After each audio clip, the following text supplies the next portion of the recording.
I now call the Honorable Gary Peters to come forward, please.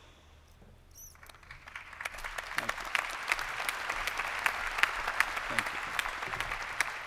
Trustee Pagem, would you please also join us to assist in the presentation? Ladies and gentlemen, I had the great honor of knowing Congressman Peters and his wife Colleen for many years and have the greatest respect for the work and accomplishment he has championed for all of us here in southeastern Michigan. Congressman Peters represented LTU when he was a state senator, and we are fortunate to have him again representing us within Michigan's 14th district, congressional district. His complete biography is in your program, but let me add several more examples of his service.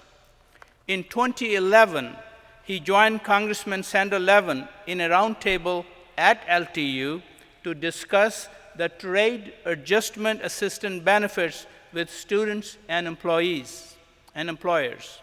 In 2009, LTU was pleased to host a rare congressional field hearing for the Financial Services Committee on improving responsible lending to small businesses, of which Congressman Peters was a member. Congressman John Dingell also participated on the committee. Gary Peters is an action and result-oriented leader, as we have known him, and a public servant of whom we can be proud.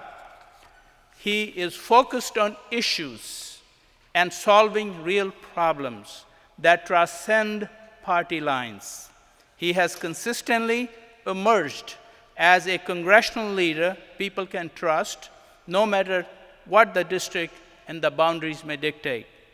His recent decision to become a candidate to represent Michigan as a United States Senator is a natural step to serving greater constituency across the entire state in a way he has done here in southeastern Michigan. Gary Peters, we are delighted to commemorate your remarkable accomplishment, service, and leadership. Your citation reads, "The President and trustees of Lawrence Technological University extend to you the highest honor this university can bestow, the degree of Doctor of Humanities. As a member of the House of Representatives of the United States of America, you have served your constituents with distinction and inspired your colleagues to ever greater levels of national leadership and achievement. Through a steadfast commitment to excellence and innovation, you are helping to assure your constituents here in southeastern Michigan a more productive and fulfilling quality of life. Your efforts to enhance workforce, strengthen American automobile manufacturing, and protect the integrity of our financial markets assure the future vitality and competitiveness of our state and region. You are also playing important roles in helping to eliminate government waste, promote fair and robust international trade, develop clean energy, and improve vehicle technology that will help grow the nation's economy and create high-paying, high-demanding jobs right here at Michigan. As a business leader and public servant, you have been a generous and creative advocate in providing dedicated leadership and wise counsel to a wide spectrum of organizations that enhance opportunity, aid education, and advance this region to the benefit of all of us who live and work here. In recognition of your distinguished accomplishments in your professional and public careers and in serving the citizens of your community, state, and nation, Lawrence Technological University is proud to award this degrees honoris causa with all rights, privileges, and honors thereunto pertaining.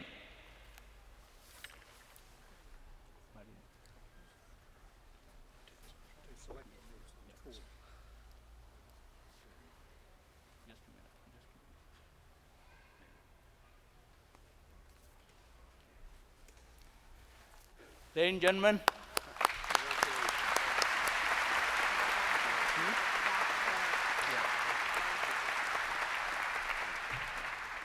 ladies and gentlemen, I present to you Dr. Peters. Thank you.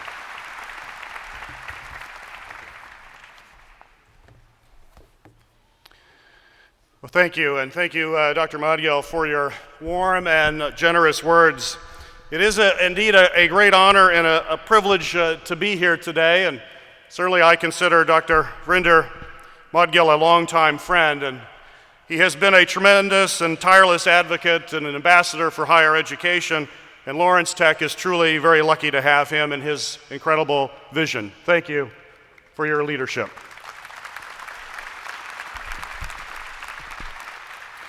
I want to start by offering a most sincere and hearty congratulations to the Lawrence Technological University graduates of 2013. Well done.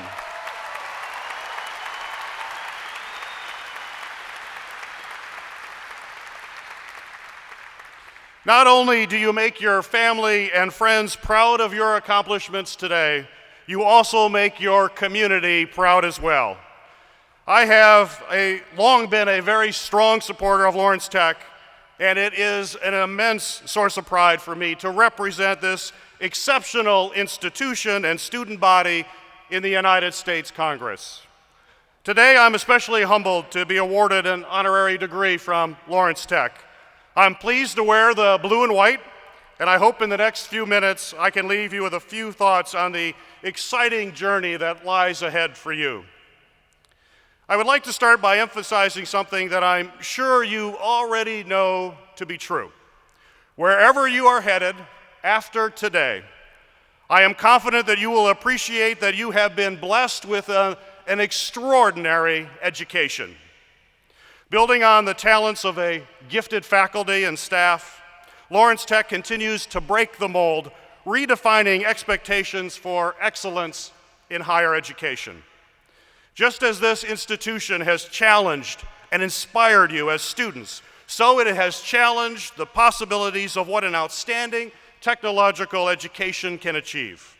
With its emphasis on building and teaching the skill sets required for the fastest growing, cutting-edge industries, Lawrence Tech has gained national and international renown, making you pioneers in your fields and among the best educated graduates in the country.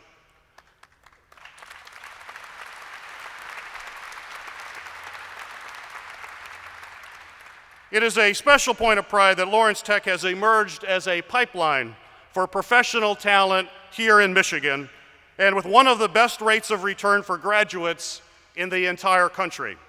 In fact, when I was visiting an auto supplier in the area just last week, they told me that they hire as many Lawrence Tech graduates as they possibly can.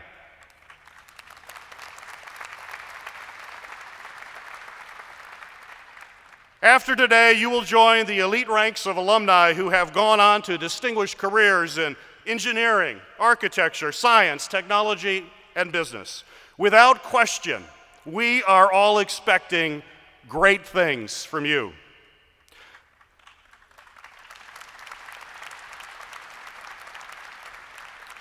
I have no doubt that the skills and education you have acquired at Lawrence Tech are a springboard for an outstanding professional career.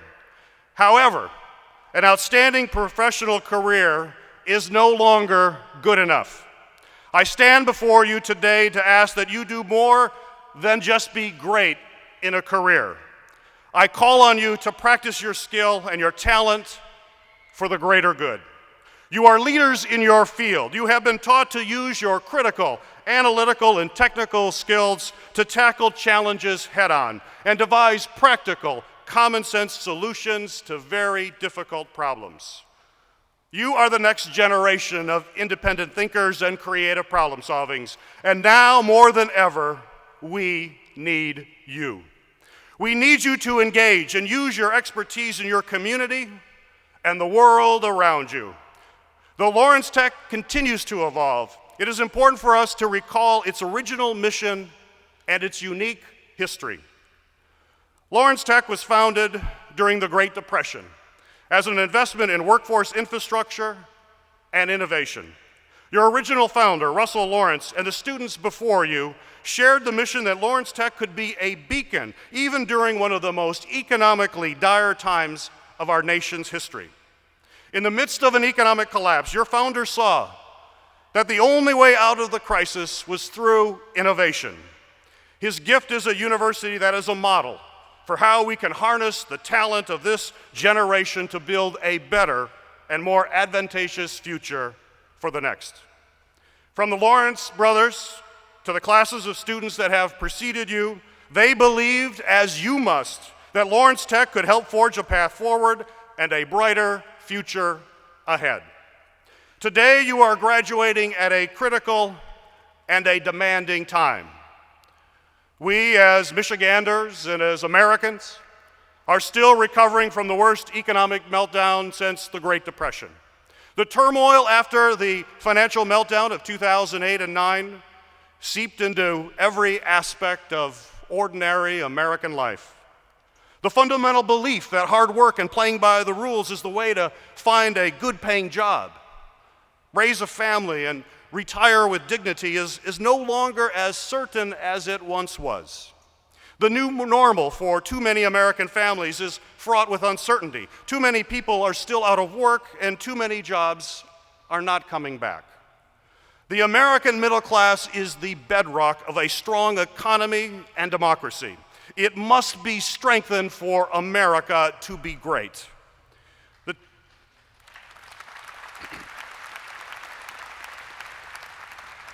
The challenges facing our families and our country will not be easy to solve. They will require your skills as problem solvers.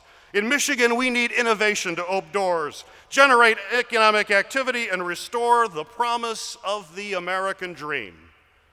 We are counting on your intellectual curiosity and entrepreneurial spirit to tackling the pressing issues confronting our nation. In particular, we need your expertise in the making of public policy. I've been in Washington for a little over 4.5 years, and it's been long enough to see that when ideas only come from Washington, they are not up to the task. We need you to help us find the right answers. With the level of gridlock in Washington today, it's easy to get cynical about politics. And Congress certainly doesn't measure up to the business model of efficiency and success.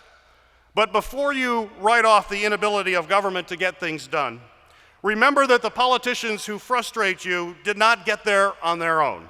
Every member of Congress was elected by voters. If you are not happy, remember it's citizens that must be actively engaged in the democratic process for it to work.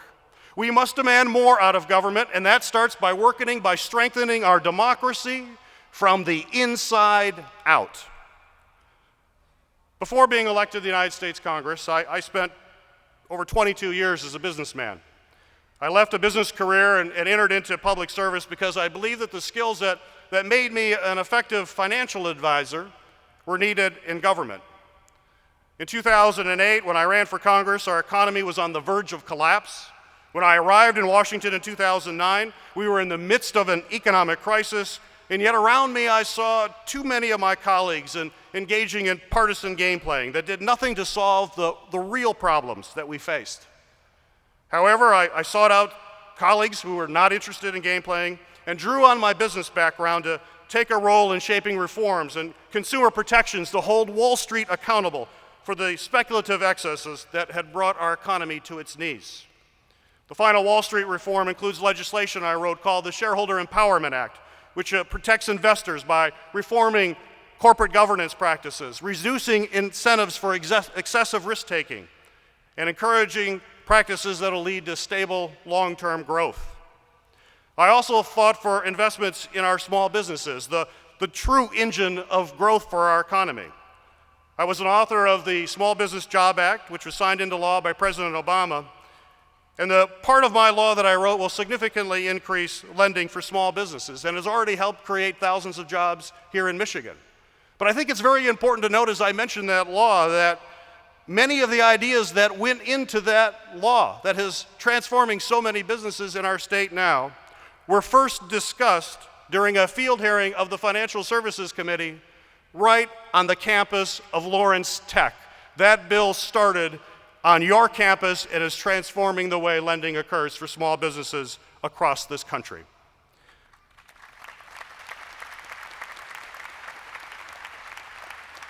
You know, I felt compelled to serve Michigan because I saw the numbers, and I was worried about poor decision-making and poor policy that would have on our family and other middle-class families across the country. And I'm still frustrated by some of the political stunts that I see in Washington. The finger-pointing, the game-playing are a far cry from the thoughtful, deliberative processes and the rich dialogue that we need in order to tackle the complex problems that we face.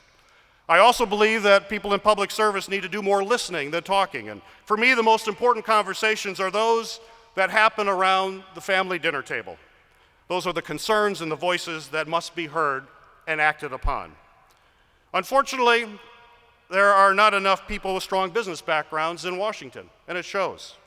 And unfortunately, there are not enough people with strong backgrounds in science, engineering, and technology in Washington, and it shows. In short, there are not enough people with your expertise participating in government. We need you. Michigan needs you, and our country needs you.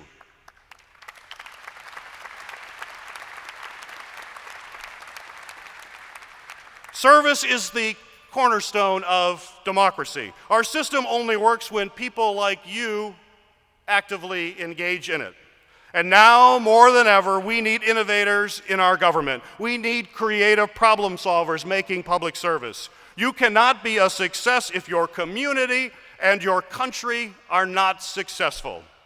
But thanks to your commitment and dedication to your studies and accomplishments here at Lawrence Tech, you hold the keys on some of our gravest challenges. You hold in your hands the roadmap to making our democracy work and our communities flourish. In conclusion, I would like to borrow a reflection from one of your esteemed Lawrence Tech alums, Steve Ballmer, the CEO of Microsoft, who said, "The number one benefit of information technology is that it empowers people to do what they want to do. It lets people be creative. It lets people be productive. It lets people learn things they didn't think they could learn before. And so, in a sense, it is all about potential." Now, Steve Ballmer might have been talking about Microsoft, but the same thing can be said about the Lawrence Tech degree that you have worked so hard to earn. At Lawrence Tech, you have learned to embrace your strengths. You are creative, talented, and driven. As a community, you have pushed yourselves and motivated each other as students and colleagues to set extraordinary bars for excellence and growth. Your education and training at Lawrence Tech has afforded you with unparalleled opportunity. For you at this unique moment and very special milestone, it is all about your potential. Looking out before me, I see hundreds of Steve Ballmers. I see the next generation of problem solvers. I see the next generation of employers. I see leaders. I see the potential. And because of your potential, your leadership, and the bright, exciting opportunities that are in your future, I ask you to serve. I ask you to engage in your community. I urge you to put your creativity, your dynamism, and your talent into making our community better and stronger than ever. In short, you have been blessed with a great education here at Lawrence Tech, and without question, an exciting journey awaits you in the years ahead. But please remember, as you leave today with a degree in your hands, your country needs you now more than ever. Thank you.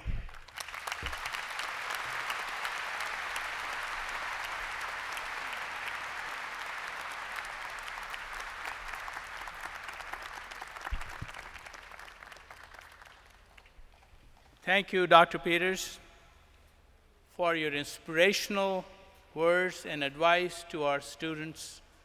And I echo his words that the future leadership of this country, of this state, and entrepreneurship resides right in this hall. Thank you very much.